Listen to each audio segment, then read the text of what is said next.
hello again from Hong Kong. Well, I'm down here. Well, I think I should start out here. Yesterday, I received 6 of these RS-232 to RS-485 converters. Got 6 of them, and again, right here's these. Now these that I had that cost way too much money. Now these RS-232 serial to RS-485, again, they weren't working. So I need to monitor my dump loads. That is the goal. Because what we have here is, if you've watched the videos, I've got my solar array in, my 4 panels. Those come in, I've got my fusing, all of that. Comes into the MPPT controller. It's a TS60, it's a 60 amp controller. These two are TS60 PWM, pulse width modulation controllers, 60 amp. I've now got these two, and they're connected to the RS-485. Again, I just got it temporaried in. I've got my serial here. I've got both of them. So number 1 and 2, as you can see, I've got these labeled down here. That this is number 2 and that's number 3. So right now I've got number 2 has been off, and so I'm just trying number 3. But I keep going through all of them. Now I do have power on. Now the power comes straight, I don't know if you can see it, but this is 24 volt down to 12 volts, so I have 12. I have 12.31 volts. And let's get this.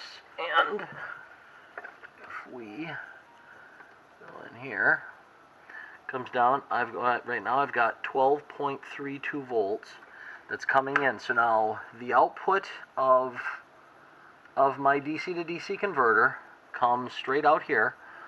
I've got a ferrite on it. It comes straight out into this that's powering the RS-485. That goes up to my terminal block here. So this power, where the power side is also powering this. So as you can see, I've got the red lights.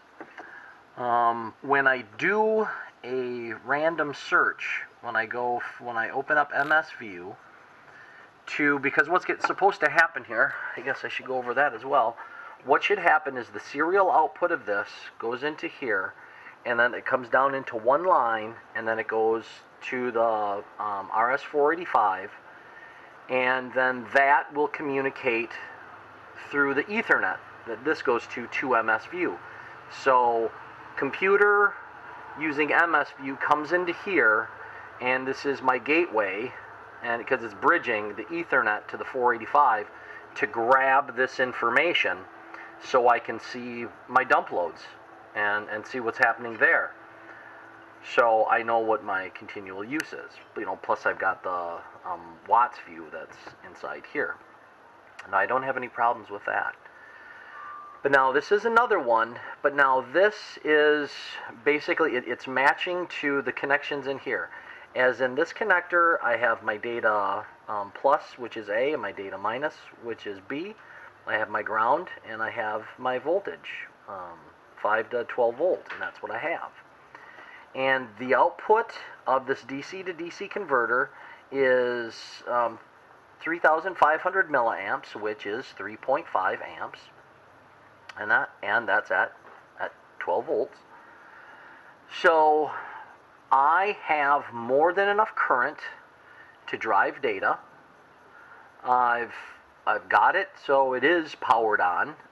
There's been a lot of talk in forums that say, oh yeah, you've got to be able to, for the RS-485 and all that, you need to have 12 volts. It needs 12 volts. You can't use anything less than 12 volts. Well, I've got 12.3 volts that's into it, so it's definitely 12 volts is going into this device. And obviously because I've got power that comes into here, and then this goes up. So now when I use MS View and I do an automatic search just because it's going to want to search for everything that's on the network. Now my RX and my TX lights that are on here, they are flashing. So which means MS-View is sending data, and it's going through here because I've got receive and transmit. Data is flashing, so I can see that there is direction going to it, and I know that they're labeled properly because my remote meter that I have just for MorningStar that tells me just what the charging is doing, and that now I know that these are set to this is number 1, this is number 2, and this is number 3 because I have no communication errors there. So now it's this MS-View using Modbus communication, and these are Modbus, and they do pass it because, again, when I'm doing random search, and it takes about 2 or 3 minutes. So the lights are flashing, which shows that I have data is actually transmitting. And again, these were like it's like $125 US each. These that I picked up with shipping, they came to $6.50 each. So, but at least these, when I pass the data on it, I've got my RX and my TX lights are flashing. So, and I know that also the RS-232, the serial cables, I know the serial cables work because I was able to disconnect. I was able to disconnect straight from the converter, plug straight into this computer, well, using a serial to USB to connect to this computer, and I was able to do the TriStar setup. So I know the cables, again, are passing data. But it's almost as if the MPPT unit does not want to play well with the PWM. So let's go to our MS-View. And that, because now remember, I've got the Ethernet and the RS-485 bridged. So it is totally bridged.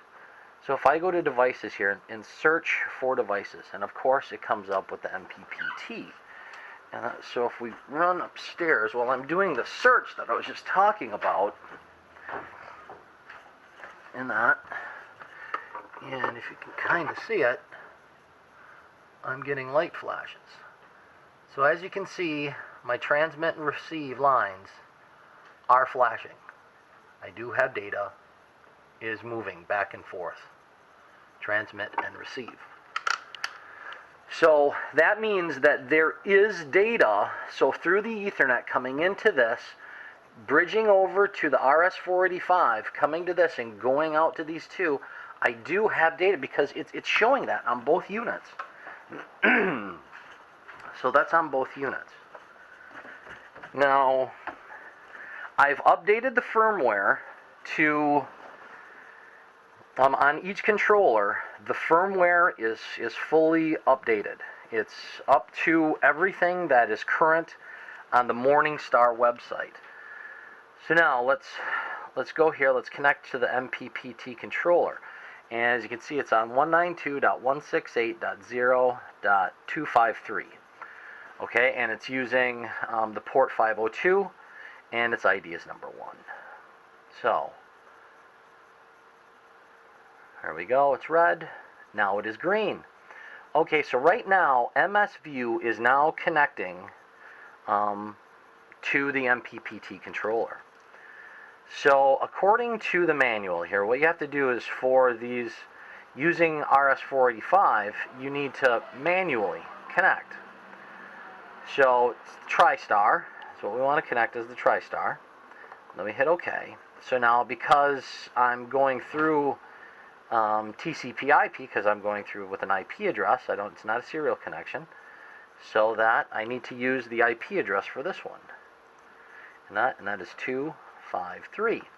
So 192.168.0.253. Now, I have number 3 was on.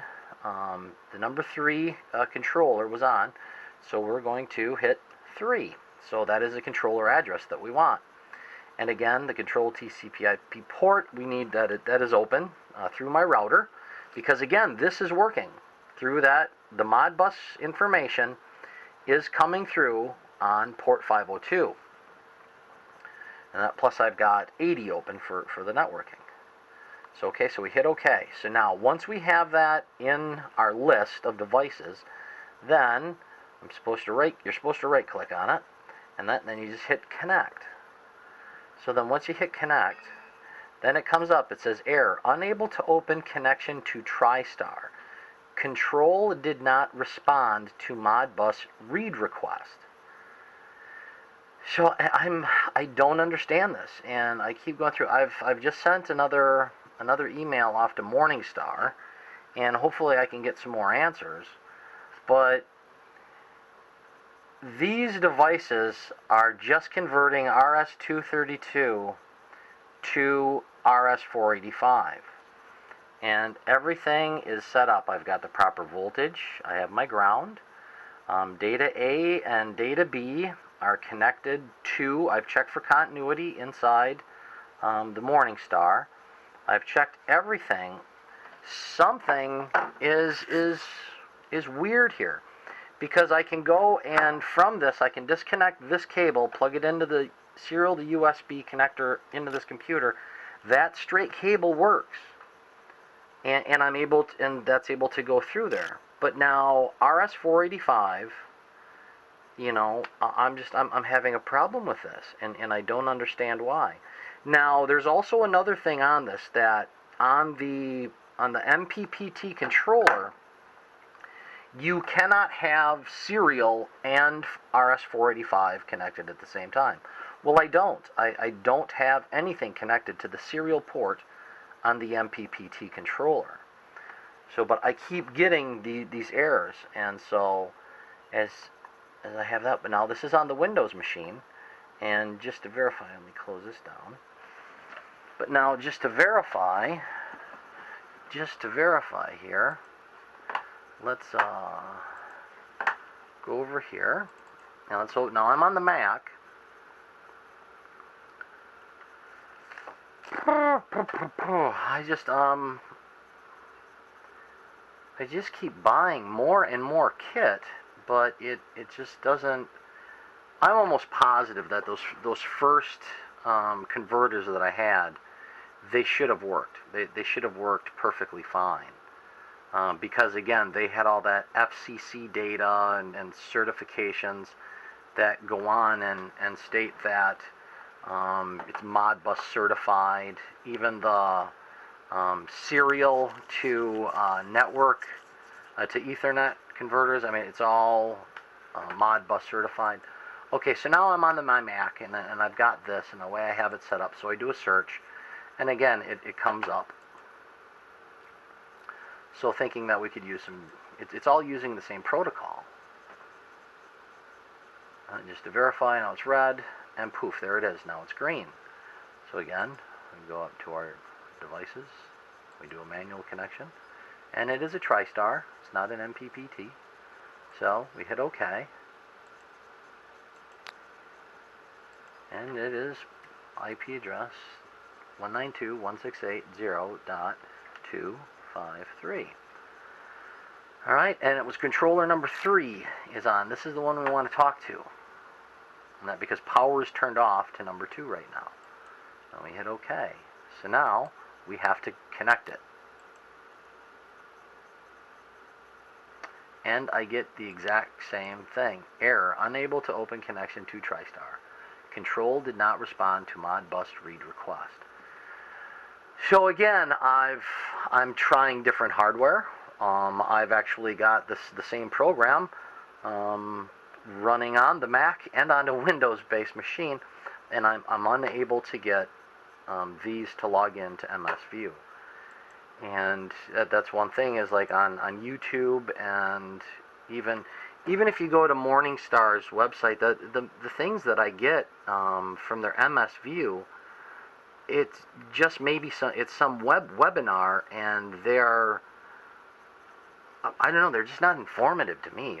It's kind of a waste of time, and then they have all these questions, but you never get to hear what all the questions are and an answer to it. So I'm seriously hope that I get a reply back from MorningStar, because now I've done a MorningStar here.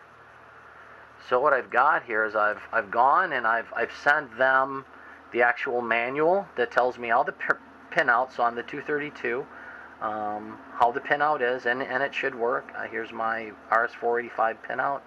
I've sent them a picture of the device, sent them screenshots, and again, tell them, and this is based on their drawing.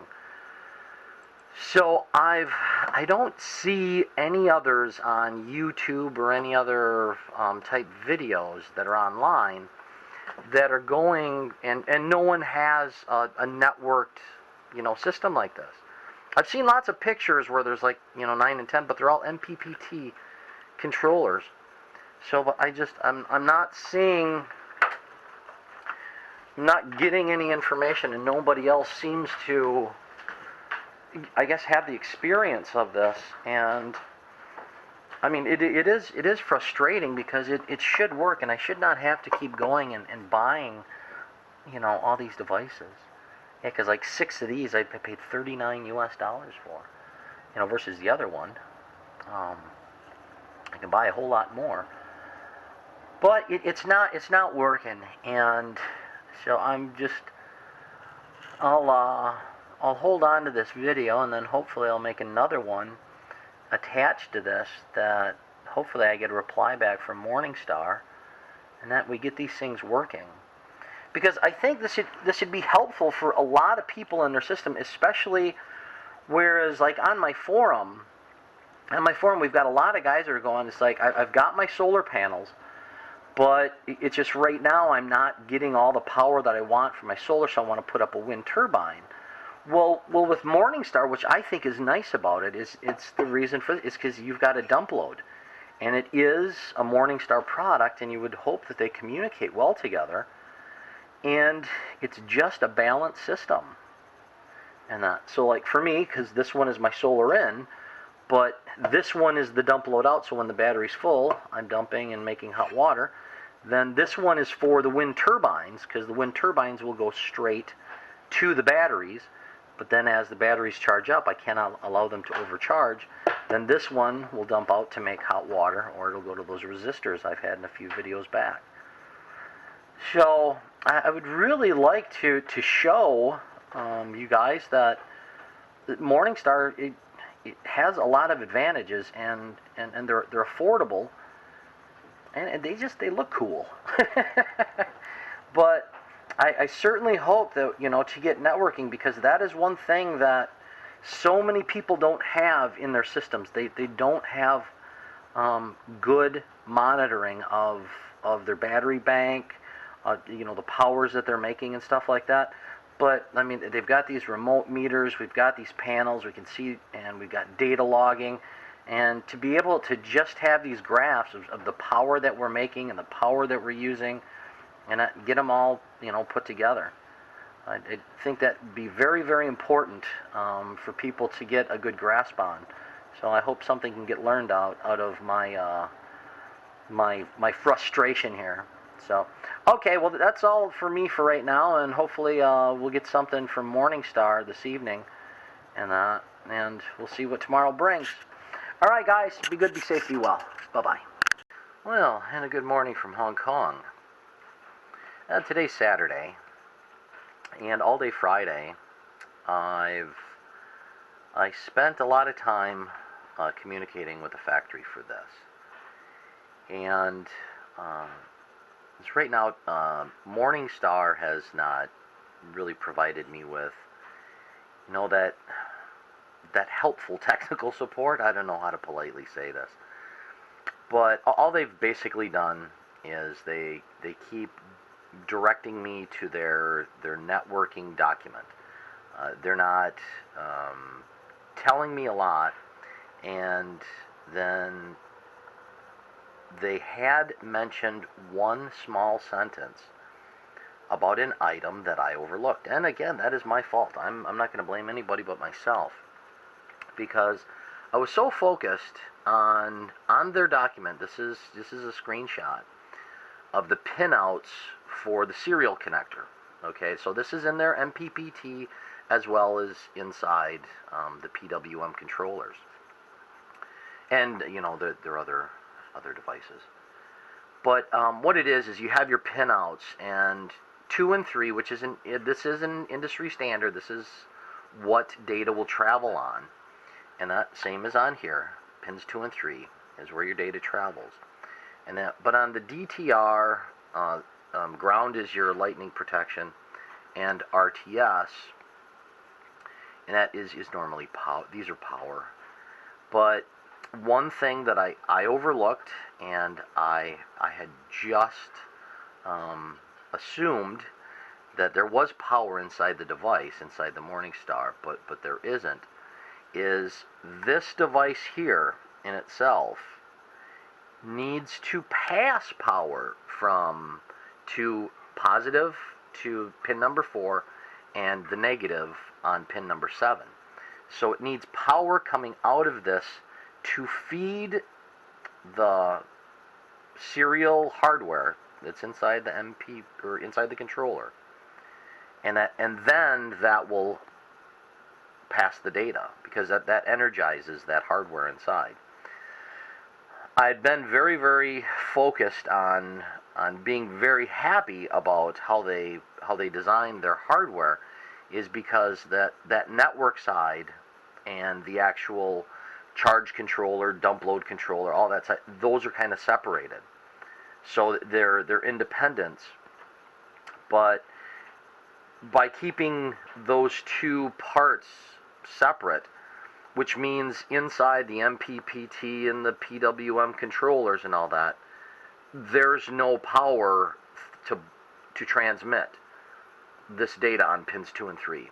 You literally have to, from this, go into the controller with power, energize that hardware to make it work. So I talked with the factory, and because again, now here, if anybody reads this and you're interested in it, where it comes to serial port third-party devices, this pin out everything, that's really good. But right over here is one thing I overlooked, and it says power must be applied as follows: plus power and minus power to your DTR and RTS. So pins 4 and 7. That's very, very, very important. So I said, okay, all right. So that's something I did. But again, I've wasted a lot of time on asking a lot of questions to them, but they keep just pointing me to the document. And I've sent them the pictures, as you saw in the previous video here. I've sent them all these images and everything. They obviously have not looked at it. They did not look at any information that I sent.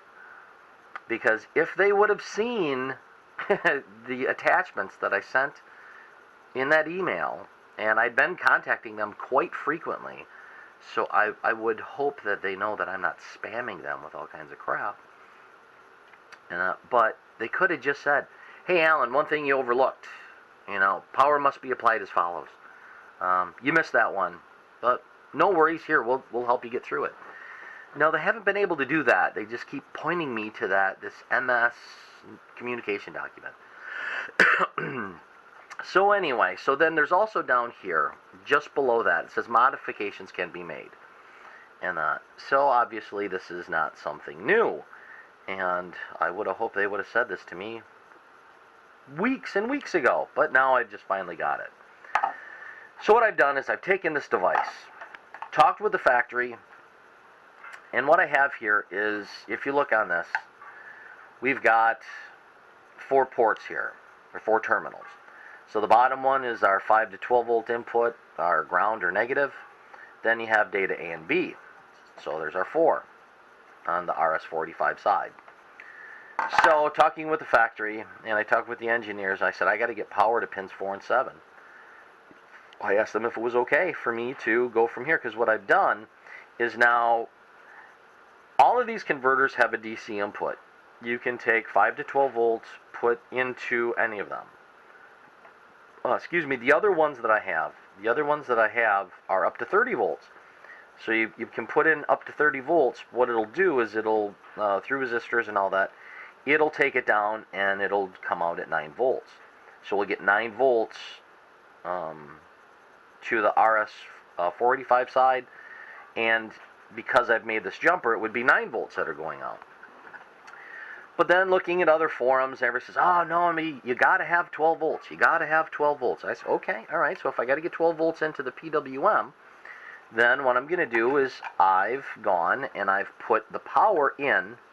The power in has come in on the RS-485 side, and following the circuits, it does energize the entire board, and it energizes everything. So, and then we've got your conversion and stuff for the 232 to 45. But now, so I said, okay, I'm going to get 12.3 volts coming into the RS-485 side, and that's also going to throw 12.3 volts into the the PWM controllers, and then that should allow, that hardware is now energized, so it should, the TX and the RX should be transmitting and receiving data. So the Modbus data can travel now. Well, it's not. It is still giving me the exact same error. I've emailed them again, but I think they're just tired of talking to me. It's the only thing I think it could be, or perhaps they just don't have the answers. Because it's this third party, and all of their documents talk about third party, and I have talked to the manufacturers here. So I thought maybe from their experience, since they designed their hardware, that this is working. And I've sent them all the attachments, but they're not looking at them, so they're not going to be helpful at all if there's no interest in that. So I'm definitely on my own. MorningStar has kind of left me hanging there. But the one thing the technical support of MorningStar has done is they are fantastic salesmen. Because what they have done is they've gone and informed me that I should buy this device called the RSC1, which is a proprietary MorningStar device that will do this. So they said, yes, oh, if you buy that, man, you plug it in, it's going to work. Guaranteed. So I had done the research on this device, this RSC1, which it's about $60 US. And so I did my research, as I do everything before I move into anything. And let's get this up to 100% here. Computer's slow, got too much stuff going on, I think. So let's get this up to 125%. Okay, so here it is. Here's the device. Here's the manual. Now, I had read this manual, but I had talked to them. I sent them another email and said, I've got a question about this termination.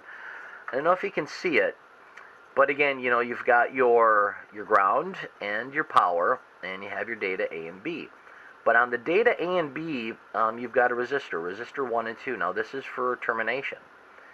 So you've got to terminate so data flows properly and using these resistors. Termination resistors R1 and R2 must be placed on both ends of the data bus as shown in figure 4. If the characteristics impedance of the communication is ZO, then R1 equals R2 equals ZO. Check the communication cable specifications for the characteristic impedance. So, all right, so we've got the cables here, RS-485 single twisted pair. It's 120 ohm, and Cat5 Ethernet is 100 ohm. So, and usually you do this by taking 1 meter of cable and the wire, and see what your resistance is. So anyway, so I've got that. I'm not using RS-485 single twisted wire. This is a 4-pair, but it's mainly used for LED lighting. But to go to dimmers and stuff like that inside the circuits. But anyway, so I have it, and I've ohmed it out. So then I went and I asked them. I said, "Is this correct?" And again, I haven't got back a reply. So the thing is, I do need to buy their proprietary hardware. Third-party devices do not pass power on pins 4 and 7 as they require. Even the factory in China, they had gone and said, well, we don't understand. There's power there. I said, no, that's the problem. There is no power inside that controller. I said, well, you're connected to your batteries. I know, I said, but they're separated. So I've got that clear. And again, they're 2. So, but the thing is I've done this to both brands, both models. I have this one that I just recently got, and then I had the original, the first 2 that I purchased. And everybody's supposed to be Modbus compatibility, for Modbus control or protocol. But too much time has been spent on this, so I've got to break down and purchase these RSC ones or whatever from MorningStar, and it should work. One question that I had asked MorningStar, because MorningStar talks a lot about, that their controllers can go into a marine environment, which I'm on a boat. But these controllers, or these converters that they have, I said, is your circuit board, epoxy coated and all that for the marine environment? Well, there is, again, technical support. If it's not in a manual, then they don't know. So these that I have here are coated. They are coated with some type of an epoxy. It's all over everything. And it's really hard to actually go and take my multi-tester to check continuity on these pins on here, because there is some kind of a film over it, which is exactly what I want. I want protection from the salt air that I have all around me. So I know these work in a marine environment. The powder coating on the cases, everything is pretty much bulletproof for me. But on this other device, I don't know, and neither does the technical support from MorningStar. I'm sure they are very, very, very helpful for their the charging side of it, because again, that's setting your voltages and things like that, and resolving error codes and stuff. But on the networking, they're limited. Their webinars and that. Well, I'm not going to talk bad about them anymore. I just know that you've got to buy their kit to make it work. So I wish I would have learned this about a month ago, and I would not have wasted so much time and so much money. But we live and we learn, so I hope you guys have learned something. All right, be good, be safe, be well. Bye-bye.